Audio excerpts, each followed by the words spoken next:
Hello, this is Mercury Rises from Clash of Empire, now called Last Land.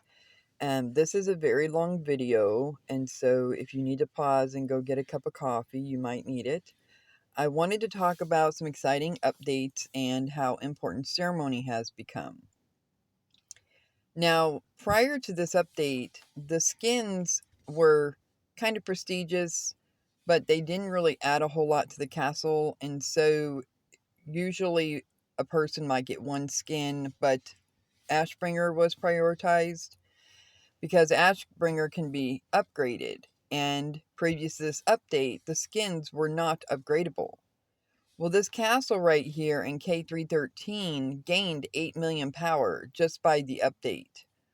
And what I was showing you was the skins that they can be upgraded depending on how many ceremonies to 5400 that you get. So if you get Ashbringer, if you get a skin or a plaque or any of those things that you can get from ceremony, then your castle will upgrade a level. Now this castle is level 26. Now here I'm showing you, I'm getting all of my alliance packs, and I make a point to rally my farms inside the alliance in order to get 200 packs a day. Now, I do more of the farm rallying in 415, but the other farmers in 313 make a habit of this. And we need to have 200 alliance packs per day. And the reason for that is you're going to get stamina pots up to 6,000 additional to what you have per month if every day you get 200 packs. So it is my recommendation that every player have a couple farms inside their main alliance, even if you have a farm alliance somewhere else, in order to rally those farms and get those packs up to 200 or close to 200 per day. Now these skins here are upgradable. They have level 1 to 100. Now, prior to this, the plain castle had no attributes. The floaty castle only had resource attributes. And now it has infantry attributes that it didn't have before. And so then we really got to looking because, if that was changed, what else was changed? If you hit the hammer, it shows you all the attributes of the different castles. Now, the castles were more of a sign of prestige because they would give 3% here to maybe 3, 4, 5 areas. And now you get additional percentage on those attributes with each 5400 ceremony that you do. So whether you get the skin, whether you get the frame or the plaque or the Ashbringer, that is going to increase the level of your castle skin, your castle appearance. This is a new thing. It's very exciting. Everybody's stats went up when this happened. This one went up 8 million power just because of how many ceremonies I've done. And in this castle here in 313, I haven't actually done that many. I've got Ashbringer, all 6 pieces with 1 upgraded. I've got the skin. And I don't have a frame. I don't have plaque. I don't have any of that. But my castle raised 8 million power, plus all of those statistics in addition, 27% higher cavalry attack. I mean, I was just amazed. And so I highly encourage that even if it takes you 2 months to save up the supplies, that you need to be getting 5400 ceremony as often as you can. And whether this is a skin, which gives you the most levels of upgrading on the castle itself, or if it's a plaque, or if it's, a frame, whatever it is that you need. And I started to show you the Ashbringer and then realized I was in economy, so I just switched it over to battle.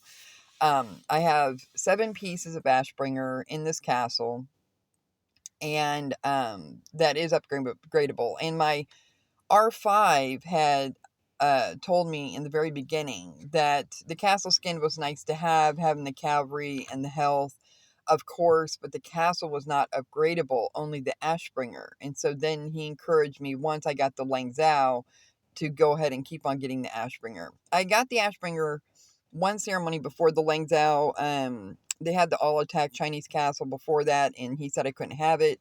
And I was complaining about how ugly my castle was. I think it was maybe a C28 at the time. And he's like, you want statistics, that's the most important thing. So now I have discussed this with other free to play players, that the castle skin was just really a sign of prestige. You could do several researches and get those exact statistics. But now this is an extreme game changer, that they have made the skins upgradable. So that is really, really cool.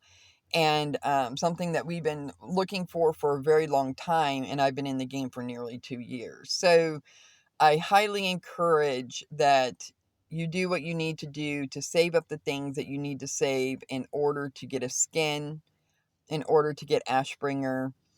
The plaque and the frame are nice to have. They do have attributes to them. Also, in the holiday events, you can also get these things. It may be a little more difficult, be difficult for the free to play. I thought it was easier for the free to play because the lion shards aren't always required, but that's not necessarily the case because it requires a lot of stamina. Now, with doing the 200 alliance packs per day, you're going to get 200 stamina per day, just basically extra. And so you want to keep your stamina pots, use up the stamina in your bar. As soon as it's filled up, use it up, and keep on using your stamina bar. But in order to get those alliance packs, you can rally your farms inside of the main alliance. And this is highly encouraged because those 200 packs are going to get you that free stamina. It's going to get you free speed, free lion experience, which is very minimal, but still 200 packs per day in your alliance with your main castle. So it's kind of a teamwork effort. I'm showing here you the items that are required for ceremony: gold, sage stones if you want to do research with sage stones, glory, the resources, of course, tons of speed. Um, eh, the lion shard you're going to earn during the ceremony. Those that are in your items are not going to do you any good. However, if you got lion shards from the last ceremony, you keep them in the box. Wait until the next ceremony to open those up on the appropriate day. Also, save up your monthly sign-in once it gets to the shards. You're going to want common cards and gold cards, and then I show you later about the hero stamina. You want to have that. You can get a lot of prizes on Tuesday for using it. That's also helpful. The hero stamina is very helpful for the holiday events. The gold cards are not necessarily necessary for 5400 in ceremony. The gold cards, keep them in the box and see if you need them at the end. And if you don't need them, then don't use them. Save them for another event. The mithril here, another thing that we have found with the alliance packs is that the mithril is coming in the alliance packs, 2 per pack, and that gives us a lot more mithril to give to the throne so that more policies can be made. And that means your farms are going to get the mithril too, and you can donate that mithril from the farms to the king. So save up your mithril, and then when your king comes up or when you want to donate it, you'll have it in there to do that. So the cards, you can get free cards, 1 gold, 1 per day, and 5 common per day, but you just have to go in there and hit free recruitment. So what I do, and every day, I don't play desert. I only play desert during ceremony when it is necessary. I hit the bubbles and I punch those and get those, and I do this every 5 hours, 4 to 5 hours. I go into Turret Guard, and this is how you get the cards. You go onto the purple and gold flag, and you just battle constantly. And sometimes you'll get a gold card every 20 hours, and you get up to 6 to 10 common cards per day. This is going to help fill up your items for those cards. Not everybody knows that trick, but that is very helpful, and I hate desert anyway. So when I learned what was going on there, I was so happy to do that because I was doing that in my farm, but I really didn't concentrate on whether or not I used a purple and gold flag. So it's very important to hit a purple and gold flag and battle it constantly 4 to 5 times a day. Don't use your gold in the vendor if you can help it, unless you have large mines. And now my mines are not very big, but today is gold spending day, so I went ahead and got a few things. And then you want to go into your gems every 8 hours, of course, and see if there's any to exchange there. So the important things about ceremony is that minimally, in order to get 5,400, you're going to need 100,000 or more gold. You're going to need 3,000 hours of various speed. You're going to need 40,000. You can get away with 40,000 glory because you're going to get glory over the week. You're going to need around 600 blue cards, but the gold, you can buy some of those during the ceremony, and you can buy speed during the ceremony with that gold. 200k gold is actually better, but you can do it with 100k gold. You can also, if you need the cards at the end, the gold cards for the 5,400, I highly recommend 100 gold cards, and you'll be surprised if you're getting a gold card every 20 hours in Turret Guard. Plus, if you have the lifetime, you get the gold card there. So the gold cards, you might need them, you might not. When you cash in the gold card, you can also get line shards on the second to last day. So if you do find out that you need them, it's almost better to do it on the second last day, but it's not necessary. Okay, so treasure trial has changed. You don't get gold on stage ranking, but you do get gold on the other side. So gold, glory, speed, at least 400 million in total resources, about 3,000 hours of speed, 40,000 or better on the glory. You're going to want stamina.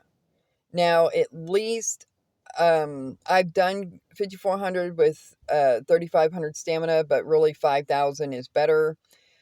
Here, I was showing that I have my farms invited there, and when they hit, I believe, C17, I get gold cards. You can kick out the farms once they're, and then put a different farm in and get gold cards that way. You can get blue cards that way. Put your farms in there, upgrade them, and then you get the cards that way. Well, I thank you.